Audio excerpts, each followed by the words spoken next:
Elena suspiró mientras bajaba del autobús en la pequeña plaza de Valdepeñas. El sol de Castilla-La Mancha caía implacable sobre las calles empedradas que tan bien conocía, pero que ahora le parecían extrañamente ajenas. 5 años había estado lejos, 5 años intentando olvidar aquella última discusión con su padre. Y ahora volvía, no por reconciliación, sino porque Antonio Méndez ya no estaba para discutir con nadie. La noticia de su muerte le había llegado 3 días antes, con una llamada de su hermano Javier. Papá ha fallecido. El entierro es el jueves. Y hay lectura del testamento el viernes. Deberías venir. Tan escueto como siempre. Sin preguntar cómo estaba, sin mencionar que llevaban años sin hablarse. Como si fuera normal que una hija volviera solo para enterrar a su padre. El camino hacia la vieja casa familiar en la calle Cervantes se le hizo eterno. Las mismas tiendas, los mismos vecinos que la miraban con una mezcla de sorpresa y curiosidad. La hija pródiga que se había marchado a Madrid para estudiar fotografía en vez de quedarse a ayudar en la bodega familiar. La que había roto el corazón de su padre al rechazar 5 generaciones de tradición vinícola. Cuando por fin llegó, su mano tembló al tocar el timbre. Fue Carmen, la ama de llaves que la había prácticamente criado, quien abrió la puerta. «Mi niña», exclamó la mujer abrazándola con fuerza. «¿Cuánto tiempo? Estás tan guapa, tan delgada». Elena se dejó envolver por aquel abrazo sincero, sintiendo que era lo único genuino que iba a recibir en aquella casa. Porque cuando Carmen se apartó, pudo ver a Javier en el pasillo, observándola con los mismos ojos oscuros de su padre. Fríos. Calculadores. «Por fin apareces», dijo simplemente, consultando su reloj. «Pensaba que llegarías ayer». «Tuve que reorganizar algunas sesiones de fotos», contestó ella, intentando que no se notara lo mucho que le dolía aquel recibimiento. «No todos podemos dejar la vida en pausa cuando queremos». Javier alzó una ceja, pero no dijo nada más. Llevaba el traje negro que seguramente había usado para el funeral, y parecía más viejo de lo que sus 35 años sugerían. Elena se preguntó si ella también había envejecido tanto. «Tu habitación está como la dejaste», intervino Carmen, rompiendo la tensión. «He puesto sábanas limpias». Elena asintió agradecida y subió las escaleras, arrastrando su pequeña maleta. La casa olía igual, a madera vieja, a vino y a los guisos de Carmen. Pero faltaba algo. Faltaba la presencia imponente de su padre, sus pasos firmes por el pasillo, su voz grave llamándolos para cenar. Su habitación era efectivamente un museo de su adolescencia. Las mismas cortinas azules, los libros de fotografía que su padre había considerado pasatiempos, las fotos de sus amigas del instituto con las que ya no hablaba. Se sentó en la cama, exhausta física y emocionalmente. ¿Por qué había venido? ¿Para despedirse de un hombre que la había desheredado en vida? ¿Para ver a un hermano que la culpaba por haberse marchado? Un suave golpe en la puerta interrumpió sus pensamientos. Era Carmen, con una bandeja. «Te he traído un poco de tortilla y un vaso de vino. Debes estar hambrienta». Elena sonrió con gratitud. «Gracias, Carmen. Siempre cuidando de todos». La mujer se sentó a su lado, sus manos ajadas acariciando suavemente las de Elena. «Tu padre preguntaba por ti, ¿sabes? Aunque nunca lo admitiera». Elena sintió un nudo en la garganta. «Podría haberme llamado. Tenía mi número. Ya conocías a Antonio». Orgulloso como un toro viejo. Carmen suspiró. «Las cosas han cambiado mucho desde que te fuiste. La bodega no va bien. Y Javier, bueno, Javier ha hecho lo que ha podido». Algo en el tono de Carmen le dio a entender que lo que había podido no era suficiente. ¿Tan mal están las cosas? El último año ha sido difícil. La sequía, los precios. Carmen hizo un gesto vago con la mano. Tu padre estuvo considerando vender, pero ya sabes lo que significaban estas tierras para él. Elena asintió. La bodega Méndez era más que un negocio, era la identidad de su familia, su historia, su legado. Venderla habría sido como arrancar el corazón de su padre. ¿Y ahora qué pasará? Carmen se encogió de hombros. Mañana lo sabremos. Don Luis, el notario, vendrá a las 10. Tu tía Pilar también viene, y creo que tu prima Sofía. Elena cerró los ojos. Su tía Pilar, la hermana mayor de su padre, era una mujer amargada que siempre había criticado la forma en que Antonio dirigía la bodega. ¿Y Sofía? Sofía había sido su mejor amiga hasta que Elena se marchó. Después, algo se había roto entre ellas. Será como una reunión familiar, murmuró Elena con ironía. Tu padre quería que estuvierais todos presentes. Debe ser importante. Cuando Carmen se marchó, Elena apenas probó la tortilla. Se acercó a la ventana y observó los viñedos que se extendían hasta el horizonte. Aquella tierra seca y dura que daba uvas tan dulces. La misma que había querido dejar atrás. La cena fue un asunto tenso. Javier habló principalmente de la bodega, de las dificultades económicas, de las deudas acumuladas. Elena escuchaba en silencio, preguntándose cómo habían llegado a esa situación. Su padre siempre había sido conservador en los negocios, precavido con los préstamos. Deberías haber venido antes, soltó Javier de repente. Cuando aún podías hablar con él. Elena dejó el tenedor sobre el plato. No me pidió que viniera. ¿Necesitabas que te lo pidiera? Era tu padre. Un padre que me dijo que no volviera si me iba a Madrid. Javier resopló. Sabes que no lo decía en serio. Era su manera de... ¿De qué? ¿De manipularme? ¿De controlar mi vida? Tenía 20 años, Javier. Tenía derecho a decidir mi futuro. Y lo decidiste. Decidiste abandonar todo esto, hizo un gesto abarcando la casa. Abandonarnos a nosotros. Elena sintió como la vieja rabia volvía a surgir. No abandoné a nadie. Simplemente elegí un camino diferente. Papá fue quien puso el ultimátum. Él fue quien dijo que si me iba, ya no era su hija. Un silencio pesado cayó sobre la mesa. Carmen se movía nerviosamente recogiendo platos, sin saber qué decir. Bueno, ahora ya es tarde para arrepentimientos, dijo finalmente Javier, levantándose. Mañana sabremos exactamente qué pensaba papá de tu camino diferente. Elena se quedó sola en el comedor. Las palabras de su hermano resonaban en su cabeza como una amenaza. ¿Qué habría decidido su padre? ¿La habría perdonado al final o su resentimiento habría sido más fuerte que todo lo demás? Esa noche, tumbada en su vieja cama, Elena observó las sombras en el techo. Recordó su infancia en aquella casa, las vendimias con su padre enseñándole a reconocer cuando la uva estaba en su punto perfecto, los domingos viendo a Javier jugar al fútbol en el equipo local. Recordó. También las discusiones, las expectativas aplastantes, la sensación de asfixia que la había empujado a marcharse. Y mientras el sueño la vencía, se preguntó si había valido la pena el precio que había pagado por su libertad. La mañana llegó con un cielo despejado que contrastaba con el ambiente sombrío dentro de la casa. Elena se despertó temprano, acostumbrada al ritmo frenético de Madrid.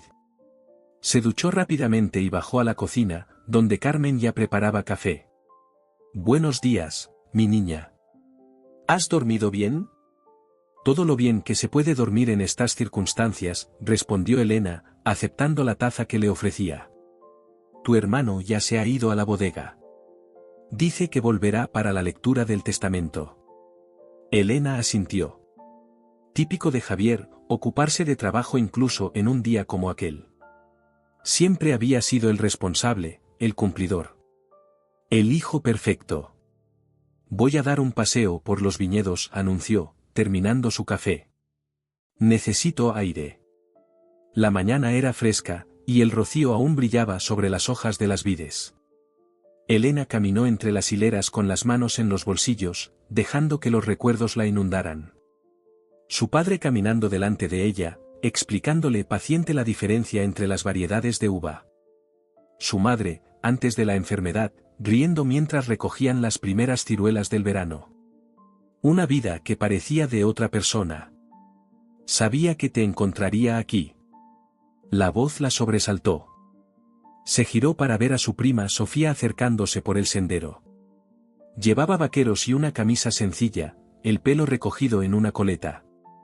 Tan diferente de la imagen sofisticada que proyectaba en Instagram, donde Elena la seguía en silencio, sin atreverse a contactarla. Sofía, no sabía que ya habías llegado. Vine anoche, tarde. No quise molestar. Sofía se detuvo a su lado, mirando también los viñedos. Es extraño estar aquí sin el tío Antonio, ¿verdad? Elena asintió. El silencio entre ellas estaba cargado de palabras no dichas, de años de distancia. Lo siento, dijo finalmente Elena. Siento no haber estado en contacto. Sofía se encogió de hombros. Todos tomamos nuestras decisiones. Tú elegiste irte. No me fui de ti, Sofía. Me fui de esta vida, de las expectativas de mi padre. Y dejaste mucho atrás. Sofía suspiró. Pero no hablemos de eso ahora. No es el momento. Caminaron juntas de regreso a la casa, intercambiando frases superficiales sobre sus vidas. Elena se enteró de que Sofía ahora trabajaba en una consultoría en Valencia, que había estado comprometida pero la relación no había funcionado, que su madre, la tía Pilar, seguía tan crítica con todo como siempre. Al llegar a la casa, el coche de la tía Pilar ya estaba aparcado en la entrada. Elena sintió un nudo en el estómago. Su tía nunca había disimulado su desaprobación hacia ella, especialmente después de su partida.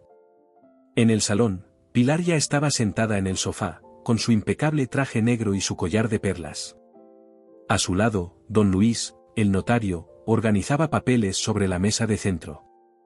Vaya, la artista ha vuelto, comentó Pilar al verla entrar. Pensábamos que quizás los funerales no eran lo suficientemente glamurosos para ti. También me alegro de verte, tía, respondió Elena, forzando una sonrisa. Siento no haber llegado a tiempo para el entierro. Ya, siempre has tenido otras prioridades. Sofía lanzó una mirada de advertencia a su madre, pero fue ignorada. Elena decidió no responder. No tenía sentido iniciar una discusión antes de la lectura del testamento. Javier llegó minutos después, con el semblante cansado. Saludó brevemente a todos y tomó asiento junto a don Luis, que carraspeó para llamar la atención. Bien, ya que estamos todos, podemos proceder. Como saben, Antonio modificó su testamento hace aproximadamente 6 meses, cuando su salud empezó a deteriorarse. Elena miró a Javier, sorprendida. Nadie le había dicho que su padre estaba enfermo. Su hermano evitó su mirada, fijando la vista en el notario. Voy a leer las disposiciones principales, continuó don Luis, ajustándose las gafas. Después de las formalidades habituales, Antonio establece lo siguiente: dejo la casa familiar de la calle Cervantes a mi hijo Javier, con la condición de que Carmen pueda seguir viviendo en ella mientras lo desee. A mi hermana Pilar le dejo mi colección de relojes antiguos, que siempre admiró. El notario continuó leyendo legados menores, algunas joyas familiares para Sofía, libros para viejos amigos. Elena aguardaba, preguntándose si habría algo para ella, algún mensaje final. En cuanto a la bodega Méndez, mi posesión más preciada y el legado de nuestra familia, he tomado una decisión que quizás sorprenda a muchos. El notario hizo una pausa, como si quisiera dar más dramatismo a sus palabras. Divido la propiedad de la bodega en partes iguales entre mis 2 hijos, Elena y Javier Méndez. Un silencio atónito siguió a esta declaración.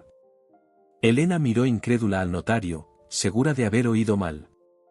Javier se había puesto pálido. Debe haber un error, dijo finalmente su hermano. Papá no puede habernos dejado la bodega a los 2. Elena ni siquiera sabe nada del negocio. Hace años que no pisa la bodega. No hay ningún error, afirmó don Luis. Antonio fue muy claro al respecto. Pero hay más. Volvió a los papeles. Sin embargo, establezco una condición: la bodega no podrá ser vendida a menos que ambos herederos estén de acuerdo, Y Elena deberá permanecer en Valdepeñas y participar activamente en la gestión de la bodega durante al menos un año antes de que cualquier venta pueda ser considerada. Esto es absurdo, exclamó Javier, levantándose. Ella dejó claro que no quería saber nada de la bodega. Antonio tenía sus razones, intervino don Luis, sacando un sobre del interior de su carpeta. Dejó esta carta para ser leída hoy. El notario abrió el sobre y desplegó una hoja escrita a mano. La letra firme y clara de Antonio Méndez pareció llenar la habitación con su presencia. Si estáis leyendo esto, es porque finalmente me he reunido con vuestra madre. No me gusta pensar en la muerte, pero los médicos dicen que es cuestión de tiempo, así que debo poner mis asuntos en orden. Elena sintió una punzada de dolor. Así que realmente había estado enfermo. Y nadie se lo había dicho. Mi mayor orgullo ha sido la bodega Méndez. 5 generaciones de nuestra familia han trabajado esta tierra, han respetado estas vides, han creado vinos que hablan de nuestra historia. No puedo soportar la idea de que este legado se pierda. Javier ha trabajado duramente, pero la bodega necesita más que trabajo duro. Necesita pasión, visión, ideas nuevas. Y sí, también necesita capital. El notario continuó leyendo. Elena, sé que te sorprenderá esta decisión. Probablemente pienses que es mi última forma de controlarte, de obligarte a volver. Quizás lo sea, en parte.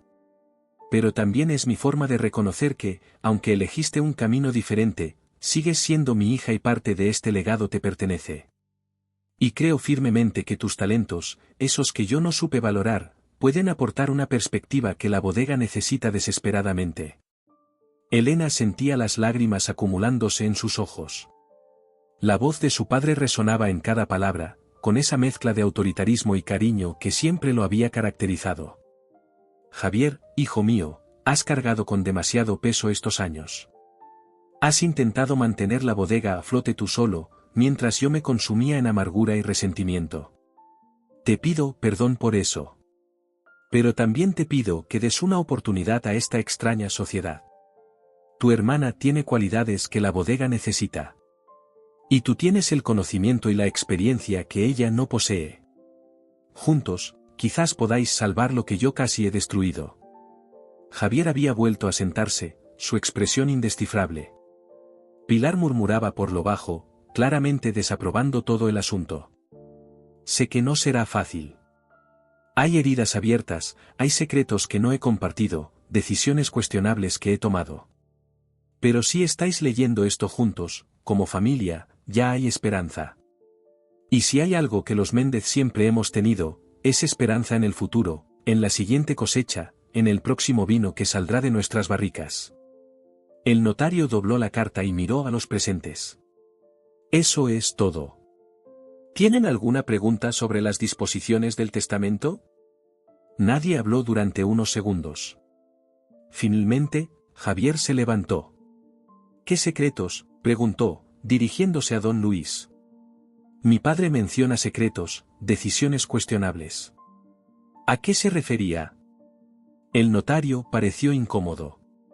No estoy autorizado a revelar más de lo que está en el testamento y la carta, Javier. Si Antonio decidió no especificar a qué se refería. Yo puedo explicarlo, interrumpió Carmen desde la puerta. Todos se giraron, sorprendidos. La mujer había estado escuchando en silencio, casi invisible como siempre. Su padre me pidió que hablara con ustedes después de la lectura del testamento. Elena observó a la mujer que había sido como una segunda madre para ella. ¿Qué podía saber Carmen que ellos desconocían? La bodega está al borde de la quiebra, dijo Carmen, entrando en el salón. Su padre tuvo que hipotecar parte de las tierras hace 2 años para cubrir deudas. Y miró a Javier con tristeza. Hay un comprador interesado. Una multinacional francesa que quiere los viñedos para su expansión en España. ¿Y eso qué tiene que ver conmigo?, preguntó Elena, confusa. Carmen suspiró. Tu padre descubrió que estás trabajando para ellos. Vio tus fotografías en su último catálogo. Creyó que estabas ayudándoles a preparar el terreno para comprar la bodega cuando él ya no estuviera. Elena se quedó sin aliento. Era cierto que había hecho un trabajo para Vincent Theroirs, fotografiando sus bodegas en Francia, pero jamás había sabido de sus planes de expansión en España. La idea de que su padre hubiera muerto pensando que ella le había traicionado de esa manera era insoportable. Eso es absurdo, logró decir finalmente. Yo nunca. Por eso modificó el testamento, continuó Carmen. Para asegurarse de que la bodega no pudiera ser vendida fácilmente. Para obligaros a trabajar juntos, a resolver vuestras diferencias. Javier se pasó la mano por el pelo, visiblemente alterado. Esto es ridículo. Todo esto es simplemente ridículo. Elena se sentía aturdida. La idea de que su padre hubiera muerto pensando que ella era capaz de conspirar contra la bodega familiar le resultaba insoportable. ¿Cómo podía haber creído algo así? Hay más, dijo Carmen, sacando un sobre arrugado del bolsillo de su delantal. Antonio me dio esto hace unos días. Me pidió que os lo entregara hoy. Javier tomó el sobre y lo abrió. Dentro había un contrato, fechado 2 semanas antes. Al leerlo, su expresión pasó de la confusión a la incredulidad. Es una oferta de compra, dijo finalmente. Firmada por papá. Aceptó vender la bodega a los franceses. Un silencio pesado cayó sobre la sala. Elena miró el documento que Javier sostenía, incapaz de comprender lo que acababa de escuchar. ¿Su padre había aceptado vender la bodega?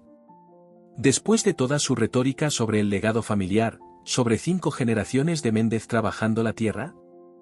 Esto no tiene sentido, dijo finalmente, acercándose para ver el contrato. ¿Por qué haría eso y luego dejarnos la bodega a nosotros con la condición de que no la vendiéramos? Porque se arrepintió, respondió Carmen, sentándose pesadamente en una silla. Parecía agotada, como si hubiera estado cargando un peso demasiado tiempo. Firmó en un momento de desesperación. La quimioterapia no estaba funcionando, tenía miedo de que la bodega quebrara completamente antes de su muerte. ¿Quimioterapia? Elena se giró hacia su hermano, indignada. ¿Papá tenía cáncer y no me lo dijiste? Javier apretó la mandíbula. Él no quería que lo supieras. No quería tu lástima, dijo. No se trataba de lástima. Era mi padre. Un padre que no veías desde hace 5 años, intervino Pilar con tono áspero. No pretendas ahora ser la hija preocupada. Elena se contuvo para no responder. No tenía sentido discutir con su tía. En lugar de eso, volvió a centrarse en Carmen.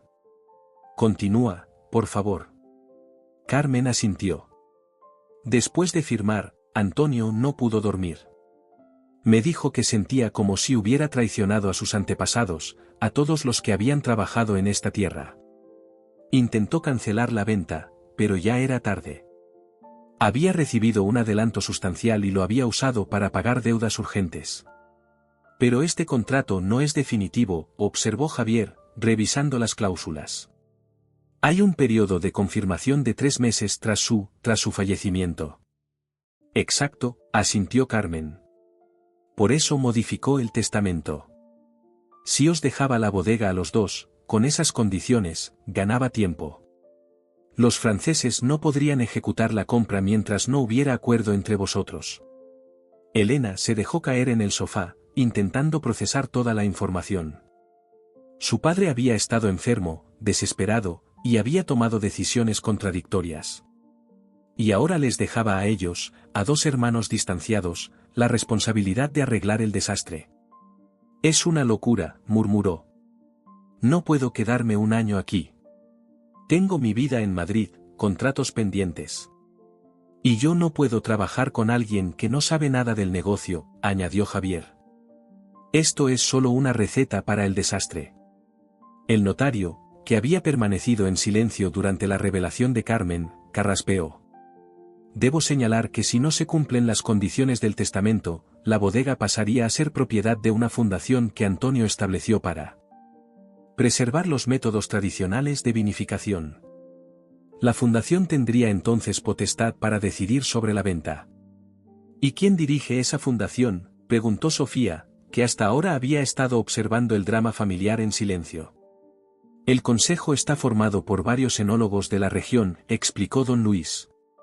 Y la señora Pilar Méndez. Todas las miradas se dirigieron a Pilar, que parecía tan sorprendida como el resto. No sabía nada de esto, se defendió. Antonio nunca me mencionó ninguna fundación. Fue muy discreto al respecto, confirmó el notario. La fundación se constituyó hace apenas un mes. Elena miró a su hermano, que parecía estar conectando las mismas piezas que ella. Su padre había creado un laberinto legal para impedir la venta, o al menos para dificultarla lo máximo posible. ¿Por qué no canceló simplemente el contrato?, preguntó. Sí se arrepintió. Porque no podía devolver el dinero, respondió Javier, comprendiendo por fin. El adelanto. Lo usó para pagar deudas, como ha dicho Carmen. Para salvar la bodega, irónicamente. Un silencio tenso siguió a estas palabras. Cada uno parecía perdido en sus propios pensamientos, calculando opciones, consecuencias. Hay otra cosa, dijo Carmen finalmente. Algo que Antonio quería que supierais, especialmente tú, Elena. La mujer sacó una llave pequeña de su bolsillo. Esta es la llave de su despacho en la bodega. En el último cajón de su escritorio hay un álbum. Quería que lo vierais juntos. Dijo que entenderíais por qué la bodega significa tanto. Elena tomó la llave, sintiendo su peso en la palma de la mano. ¿Qué podría haber en ese álbum que explicara las decisiones contradictorias de su padre? Deberíamos ir ahora, sugirió Javier, sorprendiéndola. Por primera vez desde su llegada, no había hostilidad en su voz. Solo cansancio y resignación. Si vamos a tener que trabajar juntos en este lío, mejor empezar cuanto antes.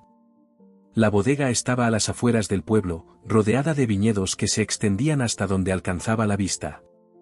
El edificio principal, de piedra y madera, tenía más de 100 años, aunque se habían añadido instalaciones modernas para la fermentación y el embotellado. Al entrar, el olor familiar a madera, vino y tierra húmeda envolvió a Elena, transportándola a su infancia. Cuántas tardes había pasado allí, corriendo entre las barricas, escuchando a su padre explicar a los visitantes el proceso de elaboración, aprendiendo a distinguir variedades de uva con los ojos vendados. Javier la guió hacia el despacho en la parte trasera. Era una habitación pequeña, con ventanas que daban a los viñedos. El escritorio de roble macizo había pertenecido al abuelo de Elena, y antes a su bisabuelo. Las paredes estaban cubiertas de fotografías antiguas, diplomas, reconocimientos a los vinos Méndez. Elena usó la llave para abrir el último cajón. Dentro encontró un álbum de cuero gastado, con las iniciales AM grabadas en la portada. Lo sacó y lo colocó sobre el escritorio, donde Javier ya esperaba. Al abrirlo, la primera fotografía los dejó sin aliento. Era su madre, joven y sonriente, entre las vides, con el vientre abultado por el embarazo. Esa soy yo, murmuró Elena. Mamá embarazada de mí. Las siguientes páginas mostraban más momentos familiares, su madre con Javier pequeño, los 4 en la vendimia, celebraciones en la bodega. Pero hacia la mitad, el tono cambiaba.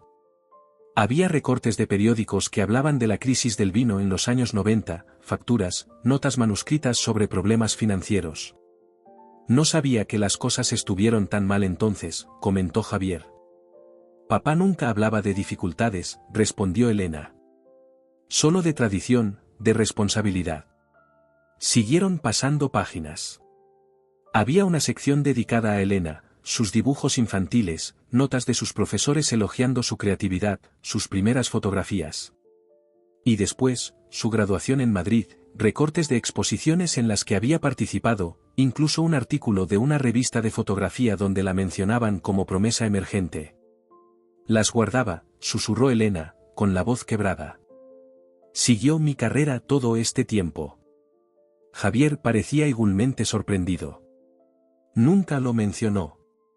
Siempre hablaba de ti como si hubieras desaparecido. Las últimas páginas contenían documentación financiera reciente, balances negativos, cartas de bancos rechazando préstamos, la oferta inicial de Vincent Teroirs. Y finalmente, una carta manuscrita dirigida a mis hijos. Elena la leyó en voz alta. Javier, Elena, si estáis leyendo esto juntos, ya habéis descubierto el lío que os he dejado. Lo siento. Un hombre moribundo toma decisiones desesperadas, y yo he tomado demasiadas. La verdad es que la bodega está en una situación crítica desde hace años. La sequía, la competencia internacional, mi incapacidad para adaptarme a los nuevos tiempos, todo se ha combinado para llevarnos al borde del abismo. Acepté la oferta de los franceses porque no veía otra salida. Pero después no pude vivir con esa decisión. No os pido que salvéis la bodega a cualquier precio. Quizás ya no tenga salvación. Pero os pido que lo intentéis. Juntos. Javier, tú conoces la tierra, las vides, el proceso. Elena, tú tienes la visión artística, la creatividad, las conexiones fuera de este pequeño mundo nuestro. Lo que uno no puede hacer solo, quizás puedan hacerlo dos. Y si al final decidís vender, que sea vuestra decisión. No la mía, tomada en un momento de debilidad. No la de un contrato firmado bajo presión. Vuestra decisión, como hermanos, como los últimos Méndez que pueden decidir el destino de nuestro legado. Perdonadme por mis errores. Por mi orgullo. Por no haber sabido deciros lo importante que sois para mí. Los dos. Vuestro padre, Antonio. Elena dejó la carta sobre el escritorio. Las lágrimas corrían libremente por sus mejillas. Javier estaba de pie, mirando por la ventana, pero ella podía ver que también luchaba con la emoción. ¿Y ahora qué?, preguntó finalmente su hermano, sin volverse. No lo sé, respondió Elena sinceramente. No puedo abandonar mi vida en Madrid así sin más. Tengo compromisos, clientes. Y yo no puedo manejar esto solo, admitió Javier, girándose para mirarla. Por primera vez, vio vulnerabilidad en sus ojos. Lo he intentado, Elena. He intentado mantener la bodega a flote mientras papá enfermaba. Pero es demasiado. Un silencio reflexivo llenó la habitación. A través de la ventana, el sol de la tarde bañaba los viñedos con una luz dorada, haciendo brillar las hojas como si estuvieran cubiertas de miel. Quizás podríamos intentarlo, dijo Elena finalmente. No un año completo, para empezar. Digamos, 3 meses. El plazo de confirmación del contrato. Ver si hay algo que podamos hacer, alguna solución que no implique vender a una multinacional que probablemente arranque las vides centenarias para plantar variedades comerciales. La expresión de Javier era difícil de leer. Desconfianza, esperanza, resignación, todo mezclado. ¿Y cómo ayudaría tu presencia? No sabes nada de elaboración de vino. No, concedió Elena. Pero sé de marketing, de imagen, de redes sociales. Conozco gente en Madrid que podría interesarse en vinos artesanales, en historias auténticas como la nuestra. Nuestra historia, repitió Javier, con una sonrisa triste. Hace mucho que no te oía incluirte en ella. Elena se acercó a su hermano, tras un momento de duda, puso una mano sobre su hombro. Siempre he sido parte de esta historia, Javier. Incluso cuando intentaba escapar de ella. El gesto pareció romper algo en su hermano. Sin previo aviso, la abrazó con fuerza. Te he echado de menos, dijo con voz ronca. Todos estos años, cuidando de papá solo, viendo cómo se consumía. Te he echado de menos. Elena le devolvió el abrazo, sintiendo como años de resentimiento se disolvían, no completamente, pero lo suficiente para dar paso a algo nuevo. O quizás algo muy antiguo, algo que siempre había estado ahí, enterrado bajo el orgullo y las expectativas no cumplidas. ¿Interrumpo algo? La voz de Sofía los sobresaltó. Estaba en la puerta, observándolos con una mezcla de sorpresa y alivio. No, respondió Javier, separándose de Elena. De hecho, creo que llegaste justo a tiempo. Vamos a necesitar toda la ayuda posible. ¿Ayuda para qué? Para salvar la bodega, respondió Elena, sorprendiéndose a sí misma por la determinación en su voz. O al menos, para intentarlo. Sofía entró y se sentó en una de las sillas frente al escritorio. Mi madre dice que es una causa perdida. Que deberíais aceptar la oferta de los franceses y seguir con vuestras vidas. Probablemente sea lo más sensato, admitió Javier. Desde cuando los Méndez hacemos lo sensato, sonrió Elena, recordando una frase que su padre solía decir. Somos cabezotas hasta la médula. Los tres se miraron, conscientes de que estaban al borde de algo importante. Una decisión que cambiaría no solo sus vidas, sino el destino de un legado que se remontaba a generaciones. Necesitaremos un plan, dijo Javier, siempre práctico. Un plan realista para los próximos 3 meses. Y tendremos que hablar con los franceses, añadió Elena. Explicarles la situación. Y con los empleados, continuó Sofía. Si vamos a intentar algo nuevo, necesitaremos su apoyo. Mientras el sol empezaba a ponerse, los tres permanecieron en el despacho, rodeados de la historia de la familia Méndez, haciendo planes, discutiendo posibilidades, reconectando. No sabían si tendrían éxito, si la bodega podría salvarse, si las heridas del pasado podrían sanar completamente.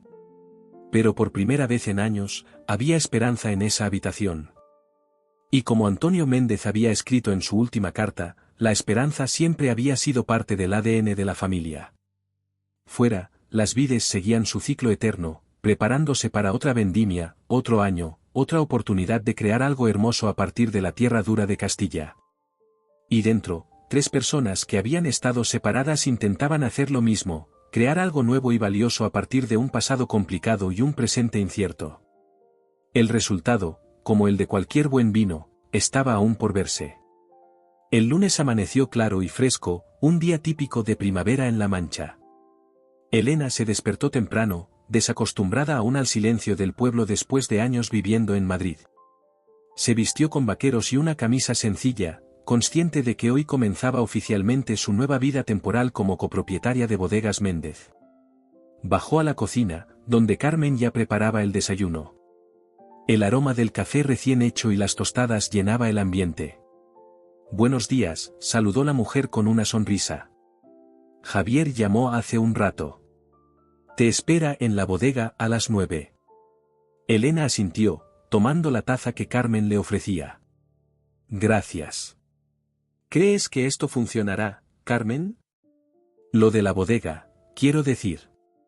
La mujer se sentó frente a ella, sus ojos cansados reflejando años de experiencia. No será fácil. La situación es complicada. Pero si alguien puede lograrlo, son ustedes dos juntos. Apenas nos hablamos en 5 años, murmuró Elena. Y ahora se supone que debemos salvar un negocio familiar al borde de la quiebra. Los hermanos son como el vino, mi niña, sonrió Carmen. A veces necesitan tiempo para madurar, pero al final, lo que importa es la esencia. Elena sonrió ante la analogía. Carmen siempre había tenido esa capacidad de simplificar lo complejo, de encontrar sabiduría en lo cotidiano. Cuando llegó a la bodega, encontró a Javier en la sala de catas con un hombre mayor que reconoció como Tomás Alcázar, el enólogo que llevaba trabajando con la familia desde que ella era niña. Buenos días, saludó, acercándose. Tomás, ¿cuánto tiempo? El hombre sonrió ampliamente. La pequeña Elena. Aunque ya no tan pequeña. Se levantó para abrazarla. Tu hermano me contaba vuestros planes. Ambicioso, pero no imposible. Elena miró interrogante a Javier, que estaba revisando unos documentos. Le he explicado que vamos a intentar reestructurar la bodega, respondió su hermano. Que necesitamos su experiencia, pero también ideas nuevas. Y estoy encantado de ayudar, añadió Tomás. Esta bodega es como mi segunda casa. No me gustaría verla en manos de una multinacional que solo se preocupa por los números. Durante las siguientes horas, los tres revisaron la situación actual de la bodega. Tomás les mostró informes de producción, análisis de las últimas cosechas, inventarios de vinos en crianza. El panorama era preocupante, pero no desesperado. El problema no es la calidad, explicó el enólogo, señalando algunas muestras de vino.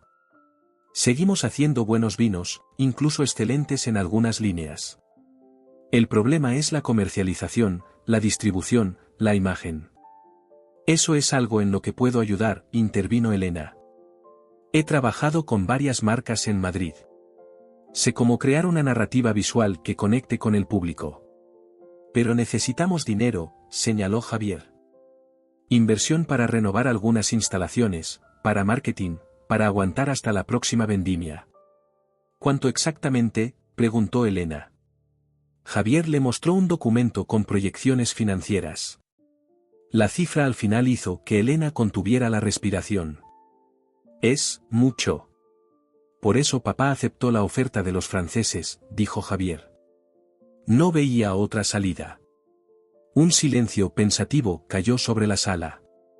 Finalmente, Elena habló. Antes de tomar decisiones drásticas, creo que deberíamos entender mejor el mercado actual. ¿Cuándo fue la última vez que la bodega hizo un estudio de mercado?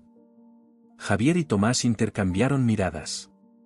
Estudio de mercado, repitió su hermano con cierta ironía. Elena, aquí las cosas no funcionan así. Tenemos distribuidores que llevan años trabajando con nosotros. Ellos conocen el mercado. Y ese es exactamente el problema, replicó ella. El mundo del vino ha cambiado radicalmente en los últimos años. Los consumidores jóvenes buscan experiencias, historias, conexión emocional. No solo un buen vino. ¿Y cómo sabes tú tanto sobre consumidores de vino?, cuestionó Javier, escéptico. Porque he fotografiado para varias bodegas boutique que están revolucionando el sector, respondió Elena, sacando su tablet. Mira estos ejemplos. Les mostró portfolios de bodegas pequeñas pero innovadoras que habían logrado crecer rápidamente gracias a estrategias de marketing digital, enoturismo experiencial, y una fuerte presencia en redes sociales. Esto podría funcionar en Madrid o Barcelona, concedió Javier. Pero nuestra clientela es diferente. Más tradicional. No podemos sobrevivir solo con clientes tradicionales, insistió Elena. Necesitamos atraer a nuevos perfiles, gente dispuesta a pagar más por vinos con personalidad, con historia. La discusión continuó durante el almuerzo, que tomaron en el pequeño comedor de la bodega. Elena había olvidado lo buena cocinera que era Pilar, la esposa de Tomás, que seguía encargándose de la cocina para los empleados como había hecho durante décadas. Por la tarde, Sofía se unió a ellos. Había pedido unos días libres en su trabajo para ayudar con la situación. Su formación en consultoría de empresas podría ser útil. He estado revisando el contrato con los franceses, dijo, sentándose con ellos en la oficina. Hay varias cláusulas interesantes.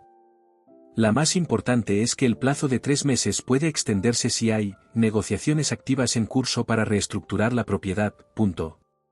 ¿Qué significa eso exactamente?, preguntó Elena. Significa que si podemos demostrar que estamos negociando seriamente con posibles inversores alternativos, podríamos ganar tiempo, explicó Sofía. No tendrían que ser grandes empresas. Podrían ser inversores individuales, cooperativas, incluso campañas de crowdfunding. ¿Crowdfunding para una bodega centenaria? Javier parecía escéptico. Suena poco serio.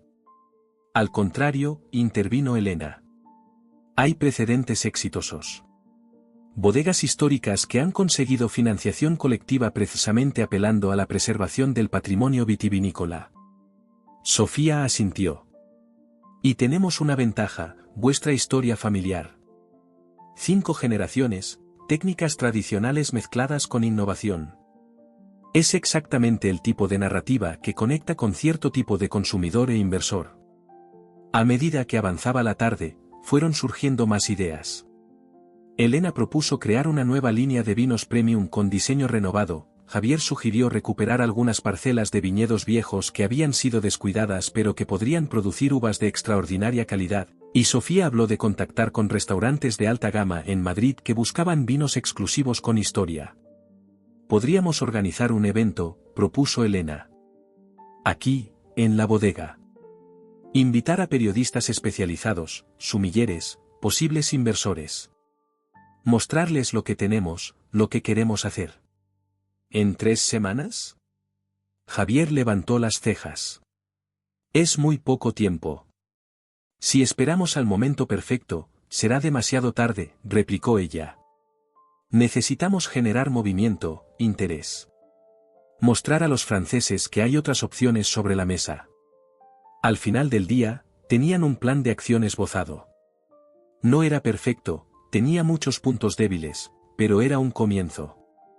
Cuando salieron de la bodega, el sol comenzaba a ponerse, tiñendo de naranja los viñedos. Elena se detuvo un momento para contemplar el paisaje. Es hermoso, ¿verdad?, dijo Javier, parándose junto a ella. A veces, cuando las cosas se ponen difíciles, vengo aquí y miro las vides. Me recuerda por qué merece la pena luchar. Elena asintió, sintiendo una extraña mezcla de nostalgia y determinación. Nunca pensé que volvería a sentirme conectada a este lugar. ¿Y ahora? Ahora no estoy segura de haberme desconectado del todo, confesó. Quizás solo estaba, en pausa. Los días siguientes fueron de intensa actividad. Elena estableció su base de operaciones en una pequeña oficina dentro de la bodega. Convirtió una pared en un gran tablero de ideas, con fotos, recortes, bocetos para el rediseño de etiquetas. Contactó con antiguos colegas de Madrid, amigos en revistas de gastronomía, clientes que podían estar interesados en colaborar. Javier, mientras tanto, se centró en el aspecto productivo. Junto con Tomás, hizo un inventario exhaustivo de los vinos en crianza, seleccionando los que podrían embotellarse para una edición especial. También revisó las parcelas de viñedo, identificando aquellas que podrían recuperarse para producción premium. Sofía aportaba el rigor analítico. Preparó proyecciones financieras para diferentes escenarios, investigó posibles fuentes de financiación, y estudió programas de ayuda para bodegas históricas en dificultades. No todo era armonía, por supuesto. Las discusiones eran frecuentes.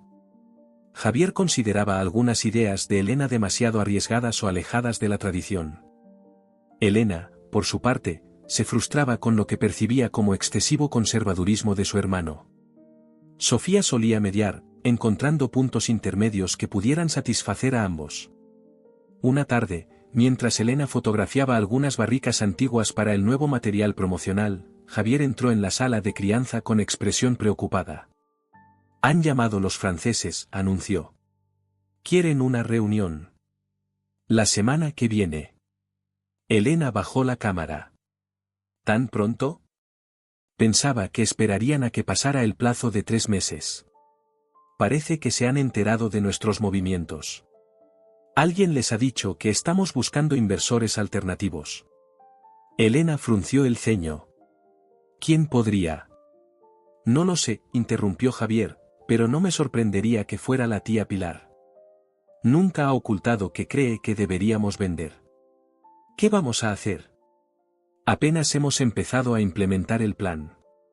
Javier se pasó la mano por el pelo, gesto que Elena había aprendido a reconocer como señal de estrés. Tendremos que reunirnos con ellos. Mostrarles que vamos en serio con la reestructuración. Pero necesitaremos algo concreto que enseñar, observó Elena. No solo ideas y proyectos. Esa noche, los 3 cenaron en la terraza de la casa familiar. El aire fresco de la noche manchega era un alivio después del calor del día. Carmen había preparado un guiso tradicional y habían abierto una botella de reserva de la bodega. Es irónico, comentó Sofía, saboreando el vino. Este vino es realmente excepcional. Si todos fueran así. El problema nunca ha sido la calidad, dijo Javier. Siempre hemos hecho buen vino. El problema es que el mundo ha cambiado, y nosotros no. Elena observó a su hermano, sorprendida. Era la primera vez que le oía admitir la necesidad de cambio. ¿Sabes qué creo que necesitamos?, dijo, inspirada de repente. Una historia. No solo marketing o nuevas etiquetas. Una narrativa que haga que la gente se conecte emocionalmente con nuestros vinos. ¿Qué tipo de historia?, preguntó Sofía. Elena miró hacia los viñedos, apenas visibles en la oscuridad. La historia real.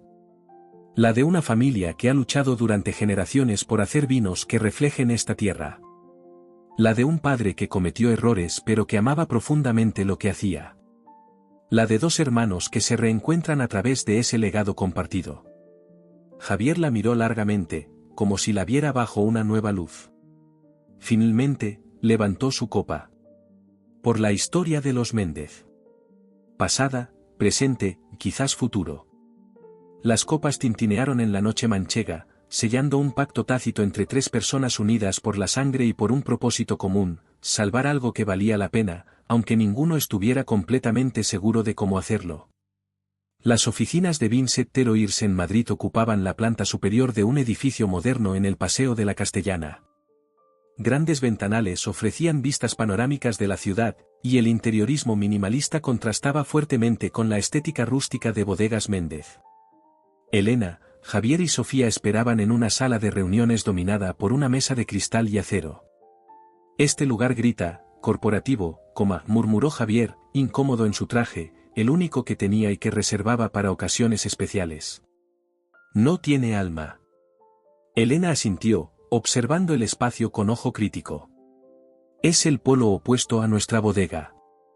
Quizás eso nos dé una ventaja. Representamos algo que ellos no pueden comprar, autenticidad. La autenticidad no paga deudas, replicó Javier, aunque sin la hostilidad que habría mostrado semanas atrás. Era más una observación que una crítica.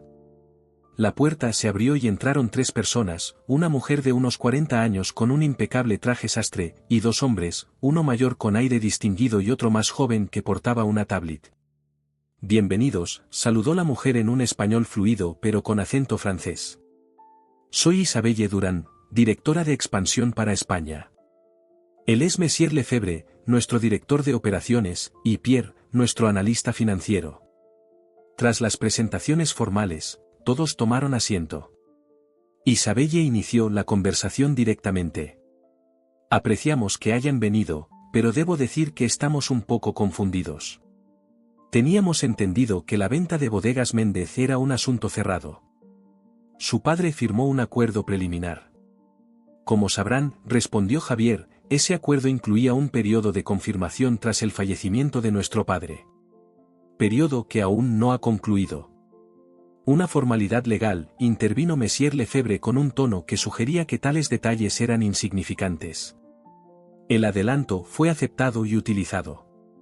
En términos prácticos, el acuerdo está firmado. Elena sintió una punzada de irritación ante la actitud condescendiente del francés. Los términos legales no son formalidades. Son compromisos vinculantes.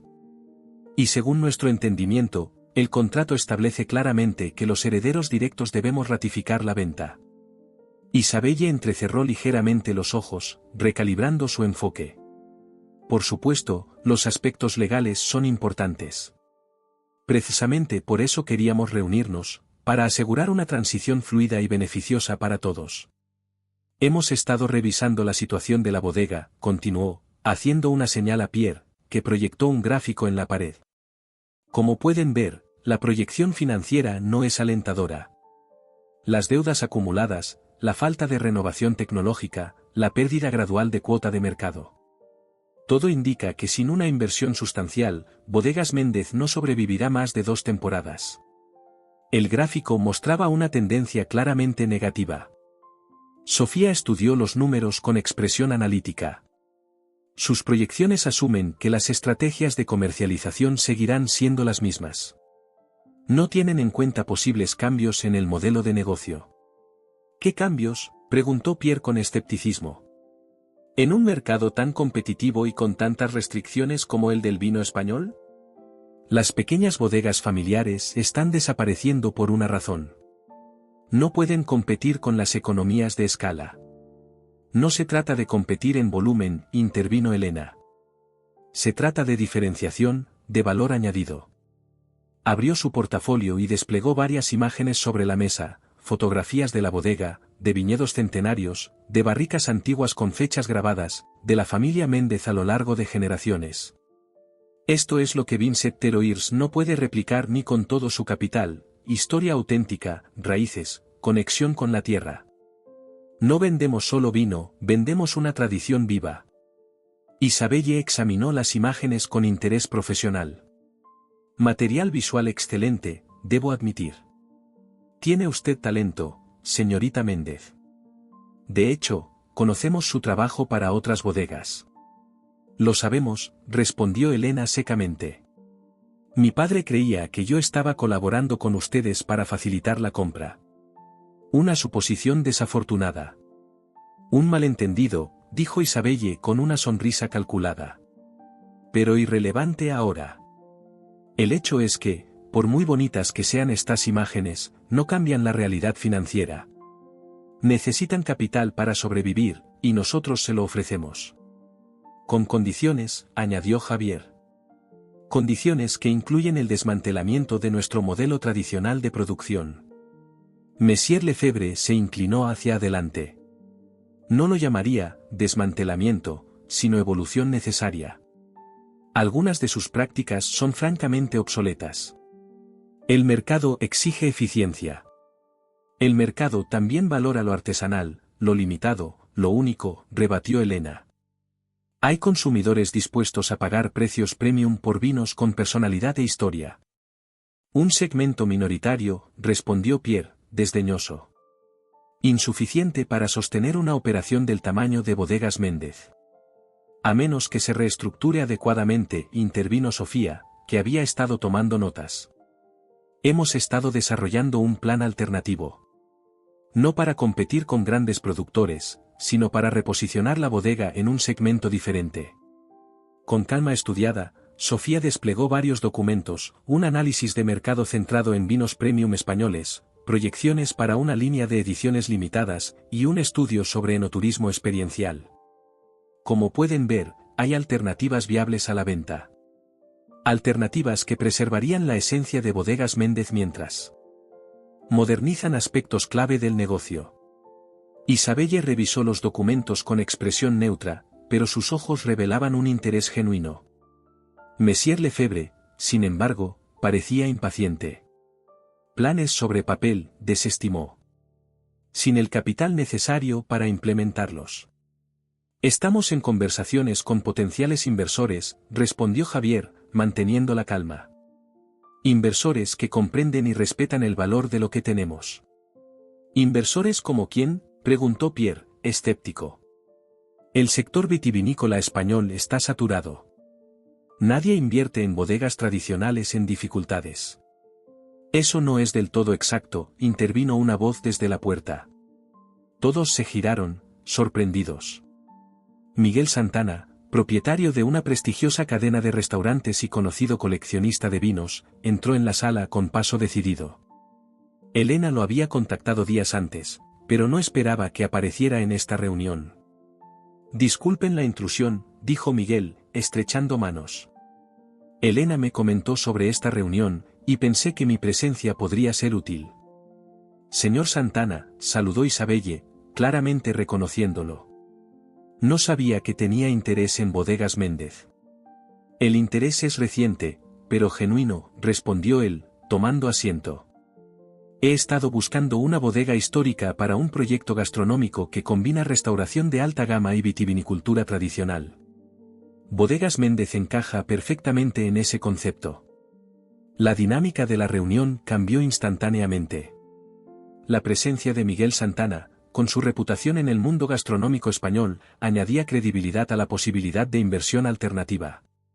Durante la siguiente hora, la discusión giró hacia aspectos más técnicos, valoraciones de activos, posibles estructuras de inversión, estrategias de mercado. Finalmente, Isabelle hizo un gesto a sus colegas y adoptó un tono conciliador. Claramente, la situación es más compleja de lo que habíamos previsto. Vincent Teroirs respeta el derecho de los herederos a explorar alternativas dentro del plazo establecido en el contrato. Sin embargo, añadió con un brillo calculador en los ojos, también debemos proteger nuestros intereses. El adelanto pagado a su padre no fue una cantidad menor. Somos conscientes de ello, respondió Javier.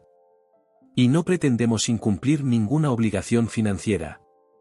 Solo pedimos tiempo para desarrollar una alternativa viable. Tiempo, repitió Monsieur Lefebvre, como si la palabra le desagradara. En negocios, el tiempo es dinero. Y el dinero ya ha cambiado de manos. Propongo un compromiso, intervino Miguel Santana. Si estoy entendiendo correctamente, el contrato permite extensiones del plazo si hay negociaciones activas en curso. Puedo formalizar mi interés como inversor con una carta de intenciones vinculante, lo que cumpliría ese requisito. Isabelle y sus colegas intercambiaron miradas. Tras un breve silencio, asintió. Eso sería aceptable desde un punto de vista legal. Pero necesitaríamos garantías adicionales. Las negociaciones continuaron durante otra hora, centrándose en aspectos técnicos y plazos. Al final, llegaron a un acuerdo preliminar. Los franceses concederían una extensión de 2 meses para que Elena y Javier desarrollaran su plan alternativo con Miguel Santana, pero si al término de ese periodo no habían asegurado la financiación necesaria, la venta procedería según los términos originales, con penalizaciones por el retraso. Cuando finalmente salieron del edificio, el sol de la tarde bañaba Madrid con una luz dorada. Se detuvieron en una terraza cercana para procesar lo ocurrido. Eso fue intenso, comentó Sofía, pidiendo una caña. No esperaba que cederían tan fácilmente a una extensión. No ha sido fácil, respondió Miguel, sonriendo. Y no están cediendo realmente. Están ganando tiempo ellos también, probablemente para investigar otras opciones o preparar una oferta mejorada. Elena miró a Miguel con curiosidad. Te agradecemos la intervención. Fue decisiva. Pero me pregunto, ¿qué te hace interesarte realmente en una bodega en problemas? Miguel tomó un sorbo de su cerveza antes de responder. Mi abuelo era viticultor en Ribera del Duero. Pequeño productor, vendía a cooperativas locales. Siempre soñó con tener su propia bodega, pero nunca pudo permitírselo. Hizo una pausa, recordando. Antes de morir, me hizo prometer que si algún día tenía éxito, no me olvidaría de las raíces, de la tierra. Javier asintió, comprendiendo. Pero sigue siendo una inversión arriesgada. Los mejores proyectos siempre lo son, respondió Miguel. Además, vuestra bodega tiene algo especial. Historia real, terruño excepcional en algunas parcelas, y ahora. Miró a los hermanos, determinación familiar. Eso no se puede fabricar ni comprar. Mientras el sol se ponía, los 4 discutieron los próximos pasos. La extensión les daba tiempo, pero también aumentaba la presión. Necesitaban resultados concretos, no solo planes. Deberíamos empezar con una cata para Miguel, sugirió Javier. Necesita conocer a fondo nuestros vinos, especialmente los más especiales. Y acelerar el rediseño de imagen, añadió Elena. Si vamos a reposicionar la bodega en un segmento premium, necesitamos que todo el material visual sea impecable. Yo me encargaré de preparar el plan financiero detallado, dijo Sofía. Con proyecciones realistas pero ambiciosas. Miguel los escuchaba con interés, ocasionalmente aportando sugerencias basadas en su experiencia en el mundo de la restauración de lujo. Era evidente que su implicación iba más allá de una simple inversión financiera, había una conexión emocional con el proyecto. Cuando finalmente se despidieron, ya entrada la noche, Javier sorprendió a Elena con un abrazo espontáneo. Gracias, dijo simplemente. Por volver. Por luchar por esto. Elena le devolvió el abrazo, sintiendo una mezcla de emociones, gratitud, determinación, y un sentimiento creciente de que, quizás, había encontrado de nuevo su lugar en el mundo. Aún no hemos ganado, le recordó. Lo sé, respondió Javier con una sonrisa cansada. Pero al menos ahora tenemos una oportunidad. En el tren de regreso a Valdepeñas, Elena miró por la ventana el paisaje nocturno de Castilla. Campos interminables bajo un cielo estrellado, pueblos desperdigados como pequeñas islas de luz. La misma tierra que había querido dejar atrás ahora le parecía hermosa en su austera simplicidad. Su teléfono vibró con un mensaje de Miguel Santana. Acabo de hablar con varios sumilleres de confianza. Están intrigados por el proyecto. Quieren visitar la bodega la próxima semana. Esto empieza a tomar forma. Elena sonrió, mostrando el mensaje a Javier, que asintió con cautela. No será fácil, repitió, como un mantra personal. Las cosas que valen la pena rara vez lo son, respondió ella, recordando una frase que su padre solía decir. Sofía, que había estado revisando notas, levantó la vista. ¿Sabéis qué? Creo que realmente podemos hacerlo. No será la bodega que vuestro padre conoció, tendrá que evolucionar, adaptarse. Pero la esencia, el alma, eso podemos preservarlo. Los tres se quedaron en silencio, cada uno sumido en sus propios pensamientos mientras el tren avanzaba a través de la noche manchega. Habían ganado una batalla, pero la guerra por el futuro de Bodegas Méndez apenas comenzaba. La bodega bullía de actividad como no se había visto en años. Elena había transformado una de las salas de recepción en un improvisado estudio fotográfico, donde documentaba meticulosamente cada aspecto del proceso de vinificación para el nuevo material promocional. Javier, junto con Tomás, seleccionaba cuidadosamente muestras de diferentes barricas para la visita de los sumilleres.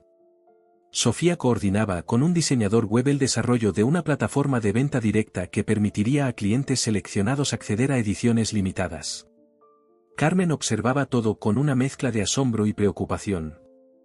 Nunca había visto tanto alboroto aquí, comentó una mañana mientras servía café a Elena. Tu padre siempre decía que el vino necesita silencio y paciencia. Estamos intentando equilibrar tradición con necesidad de cambio, respondió Elena. No es fácil.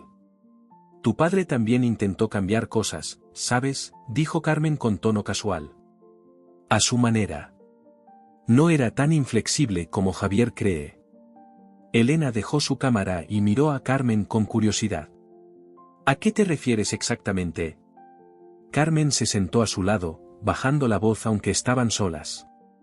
Hace unos 3 años, Antonio empezó a experimentar con una parcela pequeña en el Alto de los Almendros. Vides antiguas, casi abandonadas. Variedades que casi nadie cultiva ya. Decía que allí estaba el futuro, en rescatar lo que otros habían olvidado. Javier nunca mencionó nada de eso. Porque Antonio lo mantuvo en secreto, incluso de él, explicó Carmen. Era su proyecto personal. Después de que se lo diagnosticaran, hizo una pausa, refiriéndose a la enfermedad que había acabado con la vida de Antonio.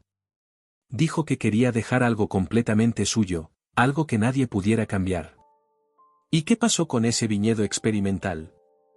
Sigue ahí, supongo. No sé si alguien se ha ocupado de él desde que Antonio enfermó gravemente.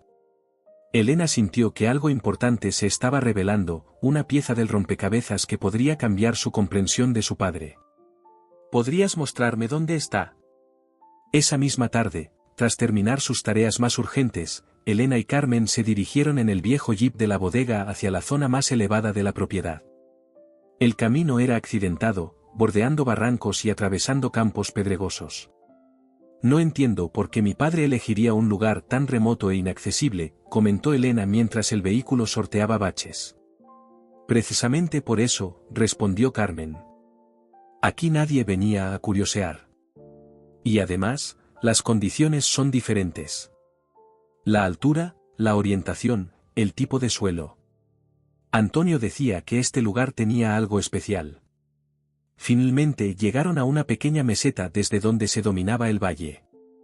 Elena quedó sorprendida al ver un viñedo perfectamente cuidado, con vides dispuestas en formaciones poco convencionales. A diferencia del resto de la propiedad, donde las vides se alineaban en hileras regulares, aquí formaban círculos concéntricos, con diferentes variedades entremezcladas.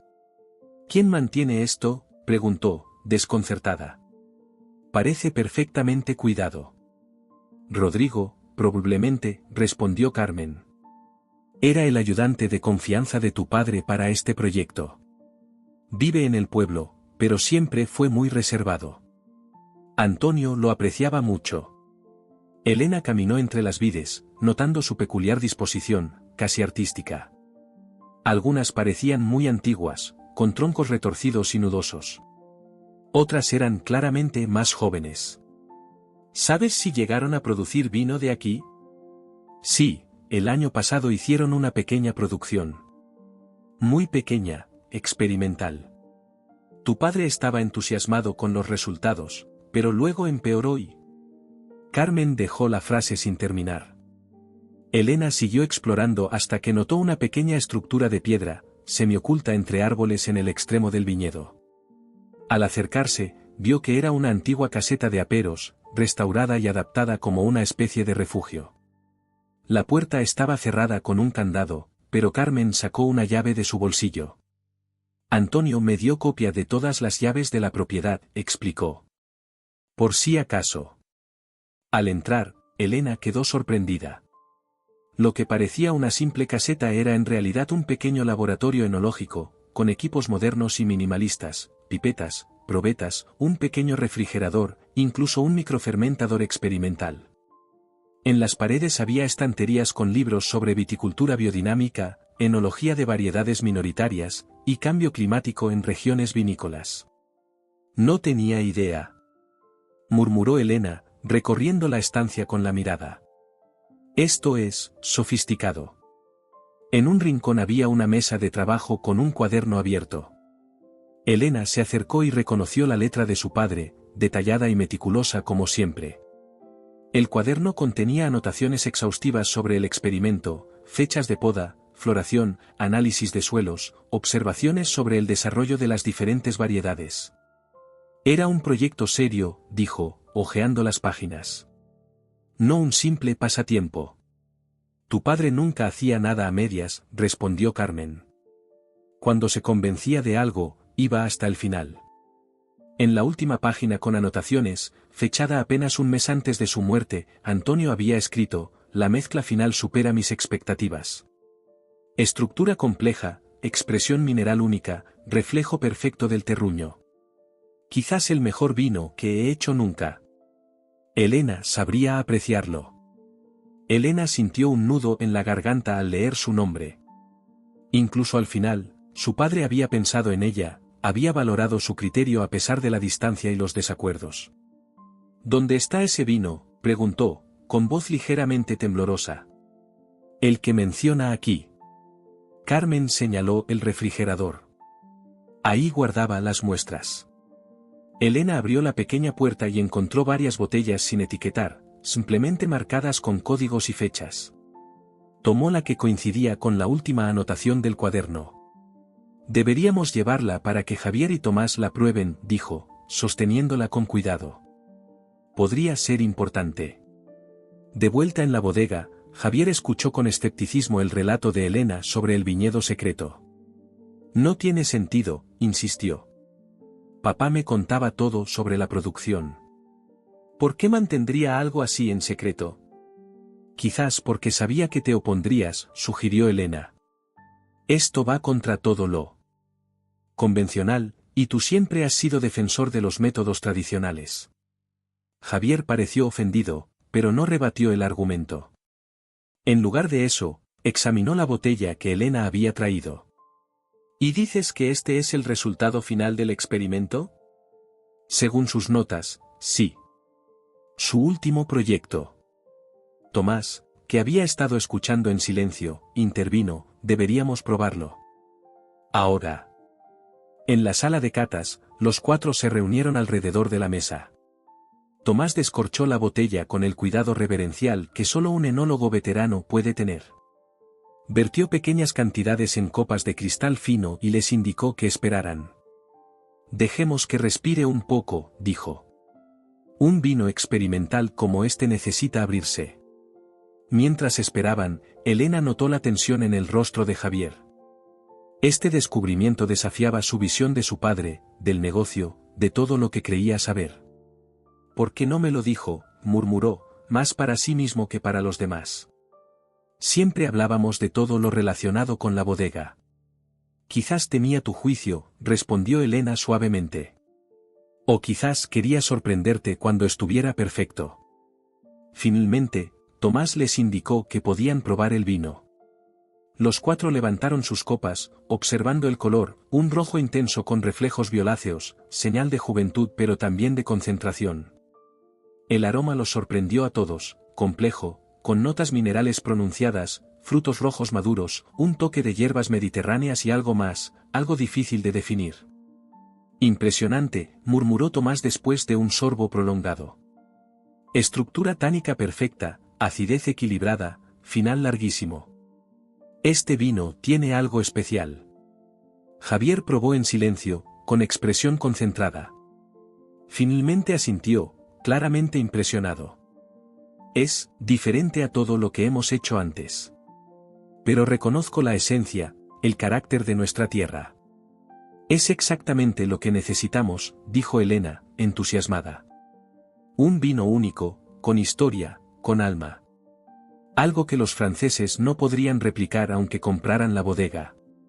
Pero solo hay unas pocas botellas, señaló Javier, siempre práctico. Y aunque el viñedo esté en buenas condiciones, la producción sería minúscula. No se trata de volumen, intervino Sofía, que acababa de llegar y se había unido a la cata.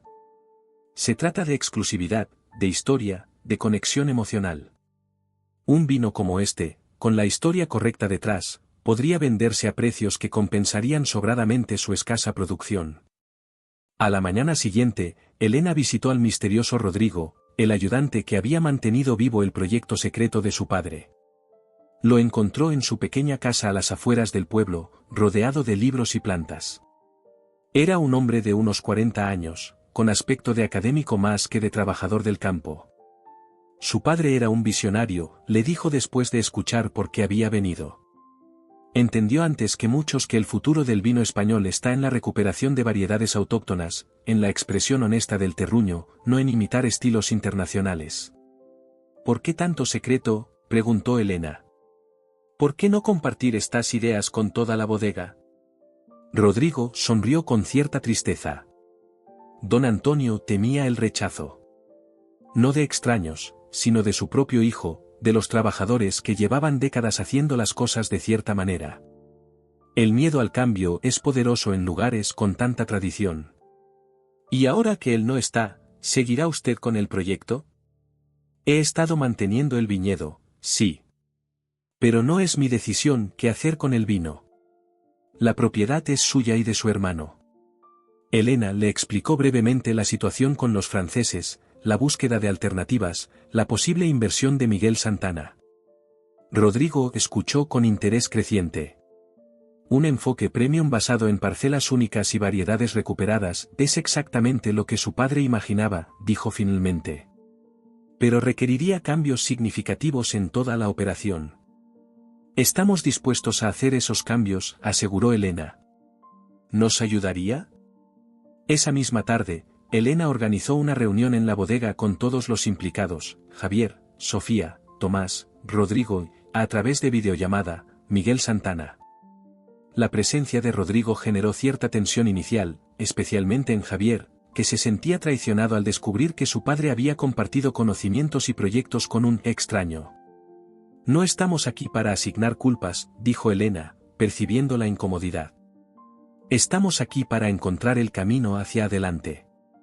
Durante las siguientes horas, Rodrigo explicó detalladamente el proyecto, una combinación de viticultura biodinámica, recuperación de variedades minoritarias casi extintas, y métodos de vinificación que minimizaban la intervención para expresar al máximo el carácter del terruño. Lo revolucionario no son las técnicas individuales, explicó. Es la visión integral, la forma de entender el vino como expresión cultural e histórica, no solo como producto comercial. Miguel Santana, desde Madrid, escuchaba con evidente interés. Esto encaja perfectamente con lo que busco para mis restaurantes, comentó. Vinos con historia real, con autenticidad, con conexión a un lugar específico. Vinos que cuentan una historia que nuestros clientes quieren escuchar. A medida que avanzaba la reunión, incluso Javier comenzó a mostrar un interés genuino. Las reticencias iniciales dieron paso a preguntas técnicas, a discusiones sobre cómo integrar estas ideas innovadoras con el conocimiento tradicional de la bodega. No se trata de descartar lo que sabemos, enfatizó Tomás. Se trata de evolucionar, de adaptarse sin perder la esencia. Al final del día, tenían el esbozo de un plan mucho más ambicioso que el inicial, reorientar parte de la producción hacia vinos de parcela única, de tiradas limitadas, mientras mantenían algunas líneas tradicionales para mercados más convencionales. Implementarían gradualmente prácticas sostenibles en todos los viñedos, y crearían una narrativa coherente que conectara la historia familiar con esta nueva visión. Esto ya no es solo un plan de supervivencia, observó Sofía. Es una transformación completa. Una que papá había comenzado en secreto, añadió Elena. Nosotros solo estamos continuando su legado, aunque de una forma que quizás él no había imaginado. Esa noche, cuando todos se habían marchado, Elena y Javier se quedaron solos en el patio de la casa familiar. El cielo manchego desplegaba su manto de estrellas sobre ellos, mientras compartían una botella del vino experimental de su padre. Me cuesta aceptar que no confiara en mí para esto, confesó Javier después de un largo silencio. Siempre pensé que éramos un equipo. Quizás no se trataba de confianza, sugirió Elena. Quizás necesitaba algo completamente suyo, algo que hacer a su manera.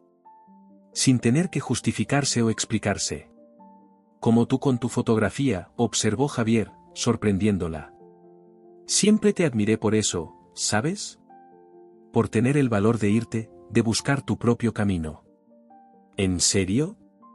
Siempre pensé que me odiabas por abandonar la bodega. Javier negó con la cabeza. No te odiaba. Te envidiaba. Yo nunca tuve el valor de cuestionarme si esto era realmente lo que quería, o simplemente lo que se esperaba de mí.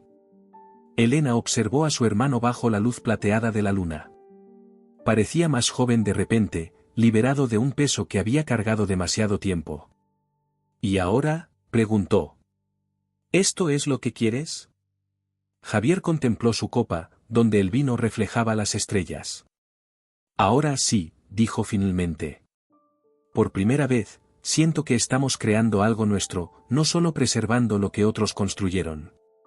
Elena levantó su copa. Por papá, entonces. Por sus secretos, sus contradicciones, y por habernos reunido de la manera más inesperada. Las copas tintinearon suavemente en la noche manchega, sellando algo más que un plan de negocios. Una reconciliación, un nuevo comienzo, y quizás, el verdadero legado que Antonio Méndez había querido dejar a sus hijos.